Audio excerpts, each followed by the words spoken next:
வள்ளல் பெருமானுடைய இது எங்காவது நாங்கள் வந்து அந்த வழக்கில் இந்த மாதிரி பர்மிஷன் தான் எங்களுக்கு தெரியாது, வினோத் ராகவேந்தருக்கு தெரியாது. முதலமைச்சர் வந்து ஆரம்பிச்சிருக்க கட்டடம் அதில் போய் பர்மிஷன் தான் இருக்குமா? எந்த விதமான பர்மிஷன்? அதாவது சாதாரணமாக ஒரு கூரை கட்டணும், கூரை வீடு கட்டணும்னா கூட அந்த ஊராட்சியில வந்து அந்த பணம் கட்டிக்கான்னு கேட்போம். ஒரு பர்மிஷன் இல்லாத அந்த கட்டணத்தை துவங்கின பண்ணாங்க. ஸோ அதனால் அன்னைக்கு வந்து அது மாதிரி நின்று இது வந்து 2வது. 3வது, ஒரு 4 மாதம் கழிச்சு இந்த வழக்கு மீண்டும் வேறு ஒரு நீதிபதி 2 நீதிபதி கொண்ட அமர்வு வந்து அப்போ நீதிபதி அதே மாதிரி வந்து நீதிபதிகள் எங்களிடம் மிகவும் எல்லாரும் என்ன பண்ணாங்க, கவர்மெண்ட்டை வந்தவொடனே 100 கோடி ரூபா கட்டணும், என்ன பண்ணுறது, இது வந்து நிறுத்துறாங்க ஒரே சட்டம் கவர்மெண்ட். அப்போ வந்து எல்லாத்தையும் பண்ணி நாங்கள் வந்து பர்மிஷன்ஸ் வந்து வாங்கிட்டோம், பர்மிஷன் வாங்கலன்னு சொல்கிறாங்க, நாங்கள் எல்லா பர்மிஷன்ஸும் வாங்கிட்டோம், நீங்கள் வந்து அந்த ஆனால் இனிமேல் உடனே எங்களுக்கு கட்டணம் அனுமதிக்கும் அப்படின்னு சொல்லி கவர்மெண்ட் வந்து எல்லாரும் சரி பர்மிஷன் தான் வாங்கிக்கலாம் அப்படின்னு எனக்கே ஒரு எல்லாமே முடிஞ்சு போச்சு, கேஸ் முடிஞ்சிடும் போட்டுங்க, என்ன பண்ணுறது, வளராக தான் நம்மளை காப்பாற்றணும், பர்மிஷன் தான் போட்ட போடுங்கப்பா. எல்லா பர்மிஷன் 1 2 3 4 10 பர்மிஷன் போனாங்க, போட்ட ஃபஸ்ட்டு பார்த்தா சரி பர்மிஷன் தான் இருந்துச்சு. அப்புறம் அன்றைய இரவு இது நான் விளம்பரம் உட்காந்து என்ன பர்மிஷனாக வாங்கிக்கிறேன் என்னன்னு பார்த்தீங்கன்னு பார்த்தபோது அந்த பர்மிஷனில் எது வாங்கக்கூடாதோ ஏன்னா பலவானுடைய அந்த மகத்துவம் சொல்லுங்கள்,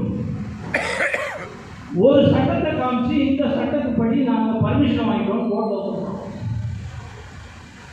என்னடா பார்த்தா அந்த சட்டத்தை திருப்பி படித்து பார்த்தா கோயில் விவசாய நிலங்களை பர்மிட்டே பண்ணக்கூடாதுன்னு சட்ட விதி.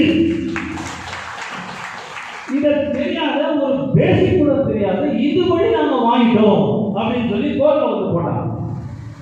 உடனே நாங்கள் என்ன பண்ணோம், சரி இதை வந்து பண்ணிட்டாங்கட்டு மறுநாள் கோர்ட்டில் போய் இதை மாதிரிலாம் பண்ணியிருக்காங்க நீங்கள் வந்து பண்ணோன்ட்டு அவர்கிட்ட கோர்ட்டில் சொல்லும்போது நீதிபதிக்கே அப்போது தான் ஒரு தெளிவுன்னு சொல்ல முடியாது, ஐயா இது போலாம் இருக்கும்போது என்ன பண்ணுறது, அந்த சட்டத்தை நாங்கள் திரும்பி படிச்சு பாருங்க, பர்மிஷன் வாங்கிட்டேன்னு சொல்கிறாங்க, எந்த சட்டத்தைப்படி பர்மிஷன் வாங்கிட்டேன்னு சொன்னாங்க அந்த சட்டத்தை பாருங்க, அந்த சட்டத்தை பெருமானாருடைய இது என்னன்னா இந்த நிலங்கள் தான் ஃபார்ச்சுனேட்லி கவர்மெண்ட் ரெக்கார்டில் விவசாய நிலங்கள் தான் இருக்குது, விவசாய கோயில் நிலங்கள் தான் இருக்குது.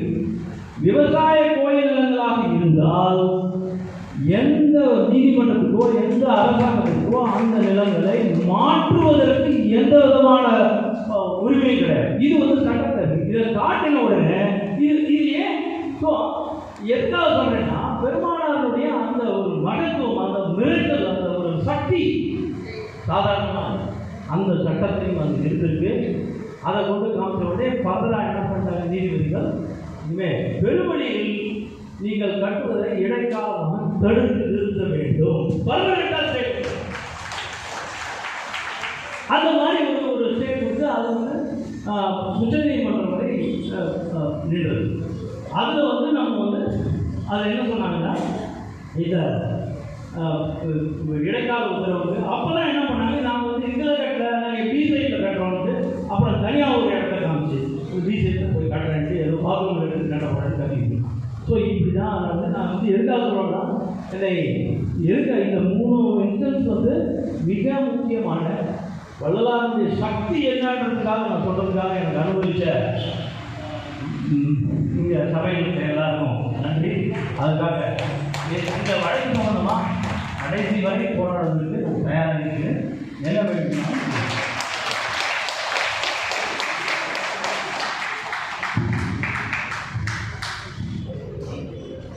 வழக்கு சென்ற நமக்கு மிக தெளிவாக நல்கிய சுரேஷ் ஐயா அவர்களுக்கு மீண்டும் ஒரு அரங்கம் நல்ல கவனம்